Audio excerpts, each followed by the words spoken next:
Perfume ಕಾರ್ಖಾನೆಯಲ್ಲಿ ಭೀಕರ ಅಗ್ನಿ ಅವಘಡ ಸಂಭವಿಸಿದೆ. ಇನ್ನು ಈ ಒಂದು ದುರಂತ 3 ಕಾರ್ಮಿಕರನ್ನ ಬಲಿ ತಗೊಂಡಿದೆ. ಪರ್ಫ್ಯೂಮ್ ಕಾರ್ಖಾನೆಯಲ್ಲಿ ಭೀಕರ ಅಗ್ನಿ ಅವಘಡ. ಕಾರ್ಖಾನೆಯಲ್ಲಿ 3 ಸಜೀವ ದಹನವಾಗಿದ್ದಾರೆ. ಬೆಂಗಳೂರು ದಕ್ಷಿಣ ತಾಲೂಕಿನ ರಾಮಸಂದ್ರದಲ್ಲಿ ಈ ದುರಂತ ಸಂಭವಿಸಿರೋದು. ಈ ಅಗ್ನಿ ಅವಘಡ 3ರನ್ನ ಬಲಿ ತಗೊಂಡ್ರೆ 5 ಗಂಭೀರವಾಗಿ ಗಾಯಗೊಂಡಿದ್ದಾರೆ. ಪರ್ಫ್ಯೂಮ್ ಕೆಮಿಕಲ್ ಫಿಲ್ಲಿಂಗ್ ವೇಳೆ ಈ ಸ್ಫೋಟ ಸಂಭವಿಸಿದೆ. ಒಂದು ಬೈಕ್, ಕಾರು ಹಾಗೂ ಆಟೋ ಸಂಪೂರ್ಣವಾಗಿ ಹಾನಿಯಾಗಿದೆ. ಅಕ್ಕಪಕ್ಕದ ಮನೆಯ ವಸ್ತುಗಳು ಕೂಡ ಬೆಂಕಿಗಾಹುತಿಯಾಗಿವೆ. ಬೆಂಕಿಯ ತೀವ್ರತೆಗೆ ಅಕ್ಕಪಕ್ಕದ ಮನೆಯವರು ಮನೆಯಿಂದ ಹೊರಗಡೆ ಓಡಿ ಬಂದಿದ್ದಾರೆ. ಯಾಕಂದ್ರೆ ಬೆಂಕಿಯ ಸ್ಫೋಟ ಆ ಮಟ್ಟಿಗೆ ಇತ್ತು. ಸ್ಫೋಟದ ತೀವ್ರತೆ ಯಾವ ರೀತಿಯಾಗಿ ಇದೆ ಅನ್ನೋದನ್ನ ದೃಶ್ಯಗಳು ಸಾರಿ ಹೇಳ್ತಿವೆ. ಸಂಪೂರ್ಣವಾಗಿ ಯಾವ ರೀತಿಯಾಗಿ ಸುಟ್ಟು ಕರಕಲಾಗಿದೆ ಅನ್ನೋದನ್ನು ಗಮನಿಸ್ತಾ ಇದ್ದೀರಿ. 3 ಸಜೀವ ದಹನವಾಗಿದ್ದಾರೆ, 5 ಗಂಭೀರವಾಗಿ ಗಾಯಗೊಂಡಿದ್ದಾರೆ. ಸುರಕ್ಷತಾ ಕ್ರಮಗಳನ್ನು ತೆಗೆದುಕೊಂಡಿರಲಿಲ್ಲ ಅನ್ನೋದೇ ಈ ಒಂದು ಅಗ್ನಿ ದುರಂತಕ್ಕೆ ಕಾರಣ ಅನ್ನೋದು ಪ್ರಾಥಮಿಕವಾಗಿ ಗೊತ್ತಾಗ್ತಾ ಇರುವ ಮಾಹಿತಿ. ಈ ಅಗ್ನಿ ದುರಂತಕ್ಕೆ ಸಂಬಂಧಪಟ್ಟಂತೆ ತನಿಖೆ ಆದ್ಮೇಲೆ ಸತ್ಯಾಸತ್ಯತೆ ಮತ್ತಷ್ಟು ಹೊರಬೀಳುವ ಸಾಧ್ಯತೆ ಇದೆ. ಪರ್ಫ್ಯೂಮ್ ಕಾರ್ಖಾನೆಯಲ್ಲಿ ಭೀಕರ ಅಗ್ನಿ ಅವಘಡ ಸಂಭವಿಸಿ 3 ಸಜೀವ ದಹನವಾದರೆ 5 ಗಂಭೀರವಾಗಿ ಗಾಯಗೊಂಡಿದ್ದಾರೆ. ರಾಮಸಂದ್ರದಲ್ಲಿ ಆಗಿರುವಂತಹ ಅಗ್ನಿ ದುರಂತ ಇದು. ಗಮನಿಸ್ತಾ ಇದ್ದೀರಿ ದೃಶ್ಯಾವಳಿಯಲ್ಲಿ ಬ್ಲಾಸ್ಟ್ ಯಾವ ರೀತಿಯಾಗಿ ಆಗ್ತಾ ಇದೆ ಅಂತ. ಸ್ಫೋಟ ಬರೋಬ್ಬರಿ 7-8 ಬಾರಿ ಈ ಸ್ಫೋಟ ಸಂಭವಿಸಿದೆ. ಸುಮಾರು 10ಕ್ಕೂ ಹೆಚ್ಚು ಬಾರಿ ಸ್ಫೋಟ ಸಂಭವಿಸಿದೆ ಅನ್ನೋ ಮಾಹಿತಿ. ಈ ರೀತಿಯಾಗಿ ಸ್ಫೋಟ ಆಗ್ತಾ ಇದ್ದಂತೆ ಅಕ್ಕಪಕ್ಕದ ಮನೆಯವರು ಕೂಡ ಏನಾಯ್ತು ಅಂತ ಎದ್ನೋ ಬಿದ್ನೋ ಅಂತ ಮನೆಯಿಂದ ಓಡೋಡಿ ಬಂದಿದ್ದಾರೆ ಹೊರಗಡೆ. ನಂತರದಲ್ಲಿ ಪೊಲೀಸರು ಕೂಡ ಸ್ಥಳಕ್ಕೆ ಆಗಮಿಸಿದ್ರು. ಬೆಂಕಿಯನ್ನು ಸಂಪೂರ್ಣವಾಗಿ ನಂದಿಸಲಾಗಿದೆ, ತಹಬದಿಗೆ ತರಲಾಗಿದೆ.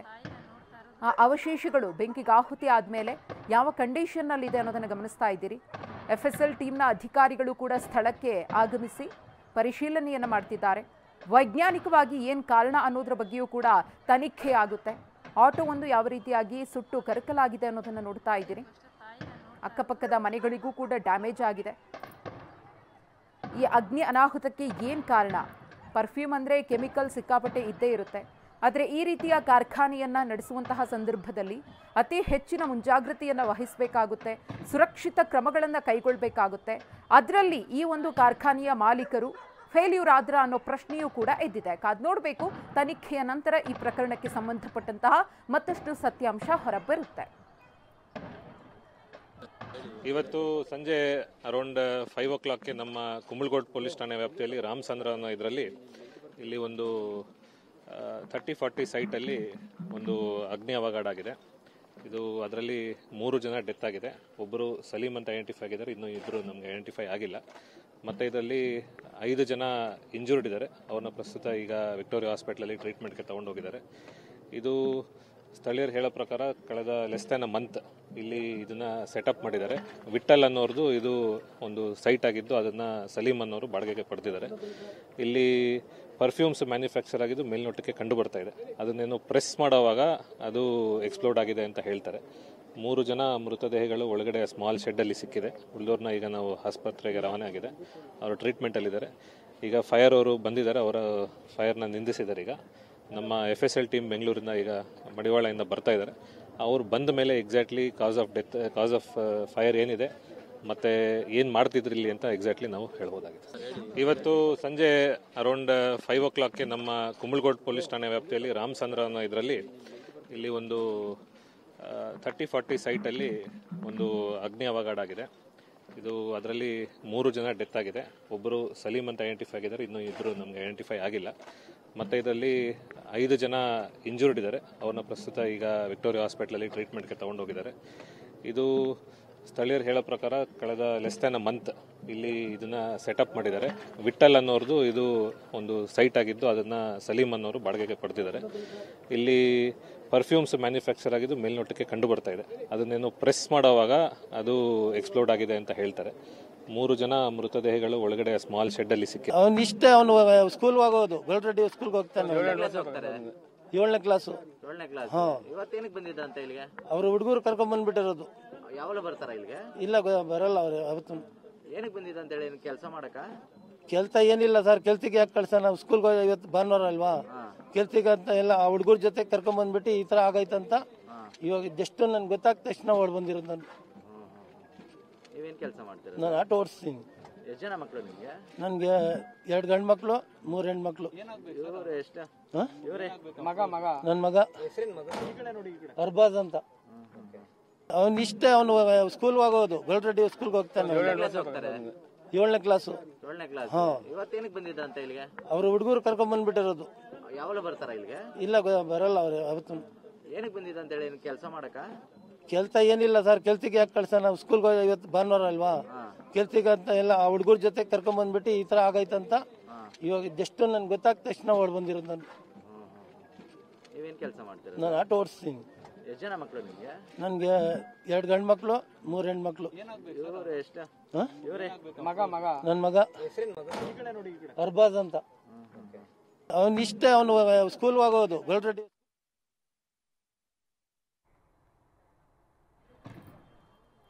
ಪರ್ಫ್ಯೂಮ್ ಕಾರ್ಖಾನೆಯಲ್ಲಿ ಸಂಭವಿಸಿದಂತಹ ಅಗ್ನಿ ದುರಂತ, 3 ಸಜೀವ ದಹನವಾಗಿದ್ದಾರೆ. ಅವರ ಮೃತದೇಹಗಳು ಕೂಡ ಸಿಕ್ಕಿದೆ. 5 ಗಂಭೀರವಾಗಿ ಗಾಯಗೊಂಡಿದ್ದಾರೆ. ಅವರನ್ನು ಆಸ್ಪತ್ರೆಗೆ ದಾಖಲಿಸಲಾಗಿದೆ, ಚಿಕಿತ್ಸೆಯನ್ನು ಕೊಡಲಾಗ್ತಾ ಇದೆ. ಪ್ರಾಥಮಿಕವಾಗಿ ಸಿಕ್ಕಂತಹ ಮಾಹಿತಿಯನ್ನು ಕೂಡ ಪೊಲೀಸ್ ಅಧಿಕಾರಿ ಶೇರ್ ಮಾಡಿಕೊಂಡ್ರು. FSL ಟೀಮ್ನ ಅಧಿಕಾರಿಗಳು ಬಂದಿದ್ದಾರೆ. ಅವರು ಸಂಪೂರ್ಣವಾಗಿ ಪರಿಶೀಲನೆ ಮಾಡಿದ ಮೇಲೆ ರಿಪೋರ್ಟನ್ನು ಕೊಡ್ತಾರೆ. ಆ ರಿಪೋರ್ಟ್ನಲ್ಲಿ ಗೊತ್ತಾಗುತ್ತೆ ಈ ಒಂದು ಅಗ್ನಿ ಅವಘಡಕ್ಕೆ ಏನು ಕಾರಣ ಅಂತ ಹೇಳಿ. ಇನ್ನು ಸ್ಫೋಟ ಸಂಭವಿಸಿದ ಸ್ಥಳದ ದೃಶ್ಯಾವಳಿಗಳನ್ನು ನೋಡ್ತಾ ಇದ್ದೀರಿ.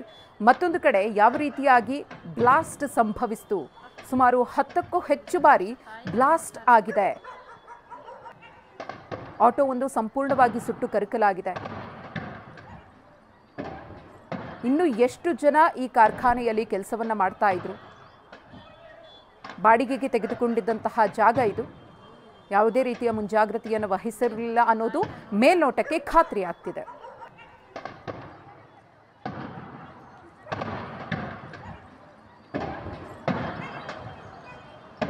ನನಗೆ ಮನೆಯಿಂದ ಫೋನ್ ಬಂತು, ನಮ್ಮ ಜಮೀನು ನಮ್ಮದೇ, ಲ್ಯಾಂಡ್ ಓನರ್ ನಾವು, ಅಂದರೆ ಮೂಲತಃ ಲ್ಯಾಂಡ್ ಓನರ್ ನಮ್ಮ ತಂದೆ. ನಾವು ಡಿಸ್ಪೋಸ್ ಮಾಡಿ ಆಗಲೇ 90 ಅಂದರೆ ಡಿಸ್ಪೋಸ್ ಮಾಡ್ದು. ಈಗಾಗಲೇ 3-4 ಕೈ ಬದಲಾಗಿದೆ ಸೈಟ್ ಇದು. ಇವನು ಯಾರು ಈ ಅಕ್ರಮ ಒಂದು ಇದು ಏನು ಮಾಡ್ತಾ ಇದ್ದಾನೆ ವ್ಯವಹಾರ ಅಂತ ನಮಗೆ ಗೊತ್ತಿರಲಿಲ್ಲ. ನಮಗಿದು ಅನವಶ್ಯಕವಾದ ವಿಚಾರ ಅಂದ್ಬಿಟ್ಟು ನಾನು ಗಮನಿಸಿರಲಿಲ್ಲ. ಈಗ ಸಾಯಂಕಾಲ ಏನು ಅವಘಡ ನಡೀತು ಅಂತೇಳಿ ನಮ್ಮ ಮನೆಯಿಂದ ಫೋನ್ ಬಂದಿತ್ತು. ಇಮಿಡಿಯೇಟ್ ನಾನು ಬರೋಷ್ಟರಲ್ಲಿ ಎಲ್ಲ ಅವಘಡ ನಡೆದೋಗಿತ್ತು. ಏನೋ ಸೆಂಟ್ ಏನೋ ತಯಾರು ಮಾಡ್ತೀರಂತೆ, ಅದು ಏನೋ ಅನಿರೀಕ್ಷಿತವಾಗಿ ಬ್ಲಾಸ್ಟ್ ಆಗಿದೆ. ಇಲ್ಲಿ ಕೆಲಸಗಾರ ಒಂದು 7-8 ಜನ ಇದ್ರಂತೆ, ಅದರಲ್ಲಿ ಒಂದು 3 ಜನ ಎಕ್ಸ್ಪೈರ್ ಆಗಿರೋ ವಿಚಾರ ಗೊತ್ತಾಗಿತ್ತು. ಇದು ಅಷ್ಟು ಓನರ್ ಯಾರು ಅಂತಲೂ ನನಗೆ ಗೊತ್ತಿಲ್ಲ ಸರಿಯಾಗಿ, ಜಾಗದ ಓನರು. ಈ ಸುಮಾರು 1 ತಿಂಗಳಿಂದ ಈಚೆಗೆ ಅನಿಸುತ್ತೆ, ನನಗೆ ಅನಿಸಿದ ಪ್ರಕಾರ 1 ತಿಂಗಳಿಂದ ಈಚೆಗೆ ಇದು ವ್ಯವಹಾರ ನಡೀತಾ ಇರೋದು. ಸದ್ಯಕ್ಕೆ ಯಾರಿದ್ರು ಓನರ್ ಅಂತ ಹೇಳಿ ಗೊತ್ತಾ ಸರ್? ಏನು ನಂದಿಕೇಶ್ವರ ಬೇಕರಿ ಚಿಕ್ಕ ಬಸ್ತಿ, ಅವ್ರ ಹೆಸರು ಬಂದು ವಿಠಲ್ ಅಂತ ಹೇಳಿ ಅಂತ ಇಲ್ಲಿ ನನಗೆ ಇತ್ತೀಚೆಗೆ ತಿಳಿ ಬಂದಿದ್ದ ವಿಚಾರ ಅದು. ಈಗ ಇವ್ರೇನು ಬಾಡಿಗೆ ತಗೊಂಡು ಇಲ್ಲಿ ನಡೆಸ್ತಾ ಇದ್ರ ಹೇಗೆ ಅಂತ? ಮೂಲ ಓನರು ಅದೇ ನಂದಿಕೇಶ್ವರ ಅವರು, ವಿಠಲ್ ಅವರು. ಬಾಡಿಗೆಗೆ ತಗೊಂಡಿದ್ದವರು ಯಾರೋ ಮುಸ್ಲಿಂ ಚಿಕ್ಕ ಬಸ್ತಿಯವರು. ಆ ವ್ಯಕ್ತಿ ಹೆಸರು ನನಗೆ ಸರಿಯಾದ ರೀತಿಯಲ್ಲಿ